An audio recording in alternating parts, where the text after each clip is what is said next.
जंतर मंतर पर छात्र छात्रा इकट्ठा हुए, सरकार को ज्ञापन देना चाहते थे। आज पार्लियामेंट मार्च का उनका आह्वान था।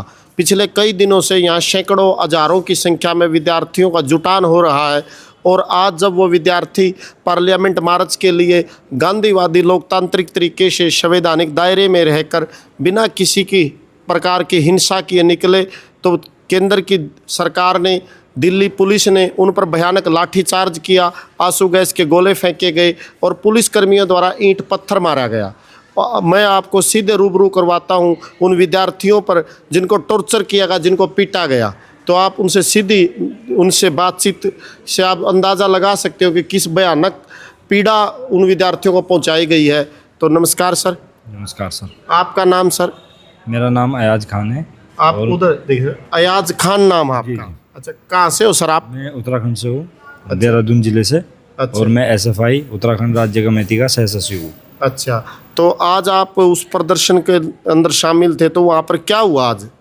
हम प्रदर्शन के अंदर शामिल थे और हम लगभग उत्तराखंड से 14 लोगों का हमारा प्रतिनिधिमंडल आया था।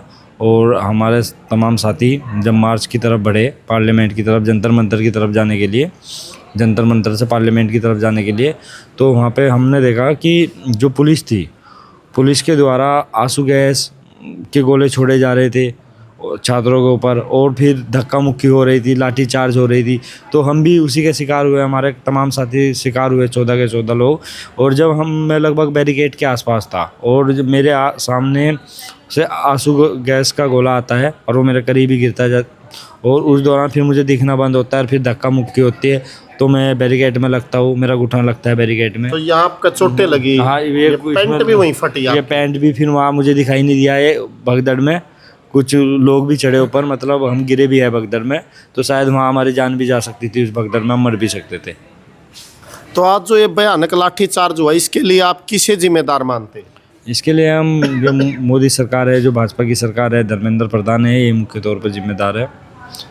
आपकी मुख्य मांग क्या है जिसके लिए आप यहाँ लाठियाँ खा रहे हो, पिट रहे हो, सत्ता के सामने अपने अनुनय विनय अपना आवेदन रख रहे हो? हमारी मुख्य मांग ये है कि जो धर्मेंद्र प्रधान है वो अपने पद से इस्तीफा दे और जो NTA है उसको रद्द किया जाए। क्योंकि हम देख रहे हैं कि जब से NTA आया है, लगभग 2019 से NTA बना है, पिछले लगभग 10 सालों के अंदर NTA ने लगभग जितना भी पेपर कराया उसका 80% से ज़्यादा पेपर को लीक किया है। और ये NTA क्या है सर?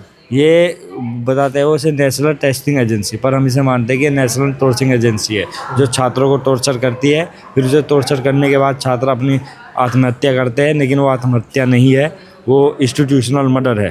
SFI उसे इंस्टीट्यूशनल मर्डर मानती है, जिसके जिम्मेदार धर्मेंद्र प्रधान और हमारी भाजपा की सरकार है।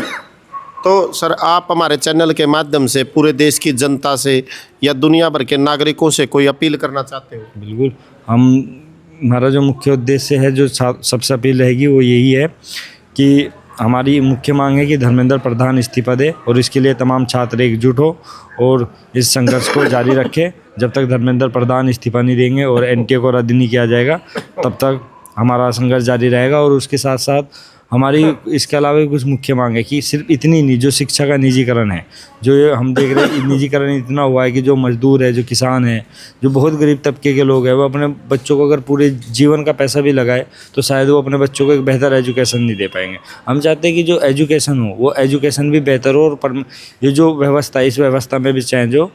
तो मुख्य तो हमारी अपील यही रहेगी कि आप व्यवस्था को चेंज किया जाए, बेहतर व्यवस्था बनाई जाए, जिसमें हर किसान के, मजदूर के, गरीब के बच्चों को बेहतर एजुकेशन मिल सके, मुफ्त की एजुकेशन मिल सके और वैज्ञानिक सोच की एजुकेशन हो, गुणवत्ता वाली एजुकेशन हो।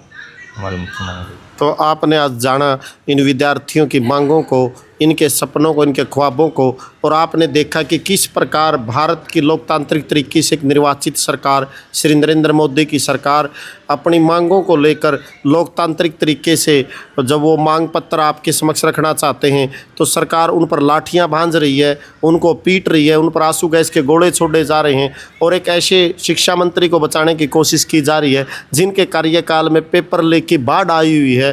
तो सभी नागरिकों से अपील है कि वो संवेदनशीलता से इन मुद्दों पर सोचें, विचार करें, मंथन करें और सभी दर्शकों से अनुरोध है कि वो कमेंट सेक्शन में जाकर अपनी प्रतिक्रिया जरूर दें। आप सबका बहुत बहुत शुक्रिया।